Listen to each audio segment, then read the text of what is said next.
Now, as an archer, have you ever been trying to work on a certain element of your technique, and even though you intellectually understand what you're trying to achieve, no matter what you do, you just can't get it?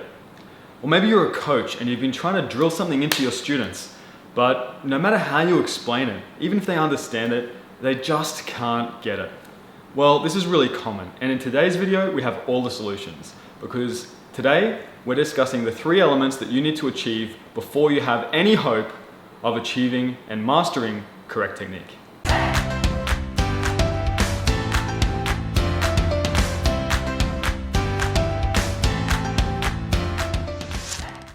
G'day guys, it's Jarryd here from Archery, and in today's video, we're going to be going over in detail 3 elements that are necessary to master before you have any hope of mastering your archery technique, okay?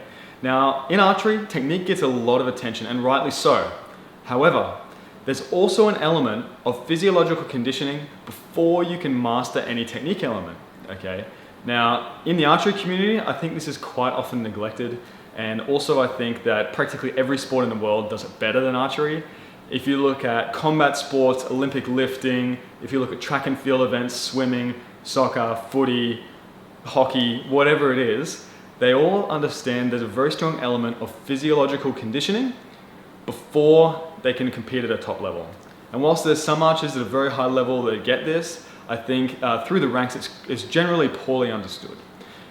But never mind, in today's video, that's what we're going to be going over. So hopefully this is the catalyst that's going to help you take your archery to the next level. Now there are 3 elements to the physiological conditioning that I'm talking about. First, you need mobility. Then you need motor control, and then you need the strength. And you need all 3 to be able to achieve your technique and execute it with any degree of success. Okay? Now, to give you an example, let's forget about archery for a moment and imagine that you're taking up gymnastics, and today's objective is that I'm teaching you how to do a backflip. Okay?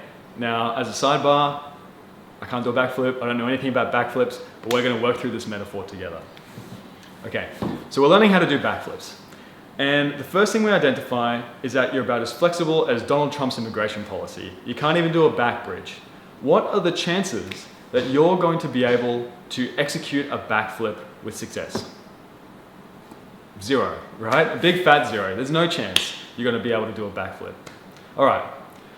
Now, let's imagine that's not an issue. Let's imagine you can bend like a banana, but you have very poor coordination and motor control. You're about as coordinated as Bambi on ice. What are the chances that you're going to land your backflip without face planting and landing on your head every single time? 0. There's no chance, okay? So you need mobility and you need motor control and coordination.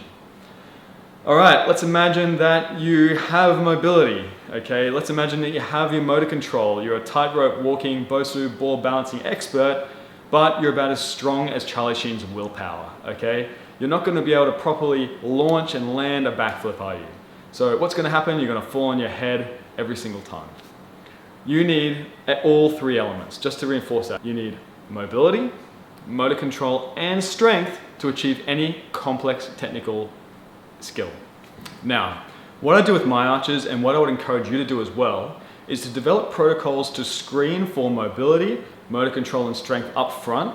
And in this way, you can identify the weaknesses in the technique chain so that yourself or your archer, if you're a coach, can then remove that cap on their potential and just smash through and hopefully achieve all of their archery goals.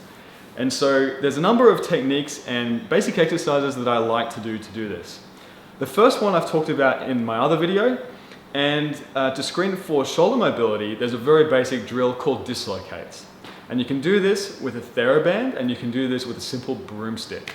So what you're doing is you're taking a broomstick, starting with a nice wide pronated grip, so pronated means palms down, and then moving in a large circular motion all the way through to where the broomstick is behind you, okay, touching you above your pelvis, and then you should be able to return it back in the full range of motion.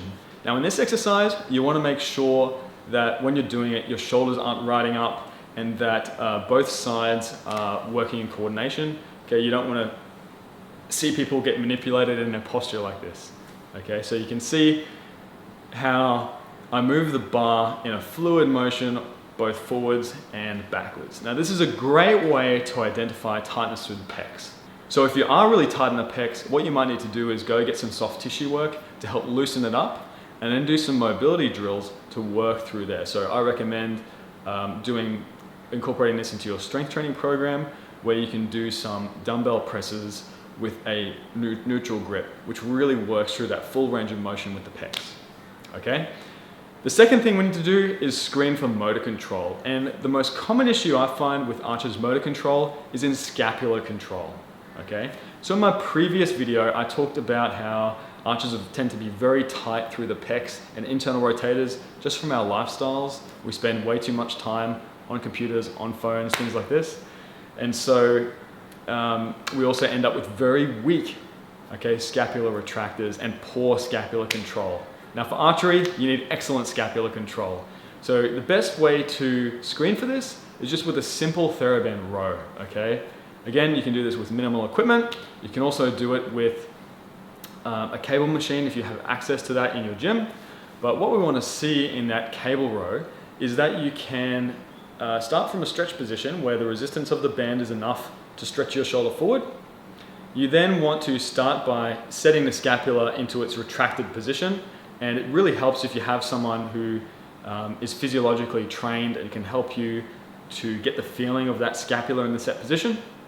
From there, you're completing a row where you keep the scapula set down and back, and you pull the elbow back into its fully retracted position, and you should do a short isometric hold for 3 seconds, before going into the eccentric loading phase, where you want to maintain that scapula in the set position and slowly let out from the elbow and then stretch your scapula forward.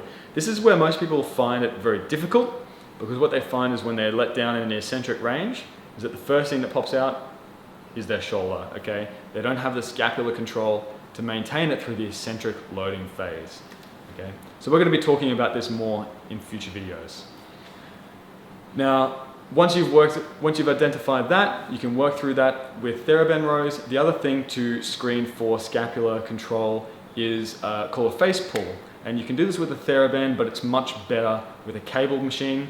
And what we're doing in this exercise, it's the same principle of setting the scapula in this retracted position and then pulling through with the elbows in an elevated position. Okay, so you can understand very quickly the relevance of this exercise to archery. It's great for promoting balanced muscle development, as well as training the coordinated scapular retraction that we need for athletic transfer into archery. Now the final thing to do is to screen for strength. Now I have about 5 or 6 different metrics I use to screen for archery strength, but with minimal equipment, what I find is the best way to screen for strength is from a full depth chin up. That means from a free hang, where you're starting with your body weight free hanging, pulling up all the way to your chest touching the bar, and then in a controlled eccentric load, lowering yourself all the way down to that stretched out position again. And what I find is this provides a really good indication of overall archery strength, and people who are good at chin-ups in this way often have excellent transfer into archery.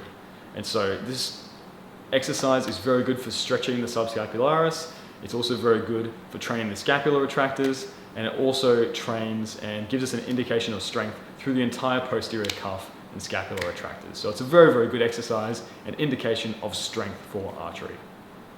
Now in this video, I've introduced you to a lot of principles, and if it feels a bit like an information overload, don't worry. I plan on releasing a lot more detailed content around how to do each of those exercises and properly screen for mobility, motor control, and strength. So if that interests you, don't forget to like and subscribe. And if you do have any comments or questions, leave them in the comment section below, and I'll be sure to get around to them. So with that in mind, thanks a lot for listening. I hope you've learned something from today's video, and I look forward to seeing you on the range.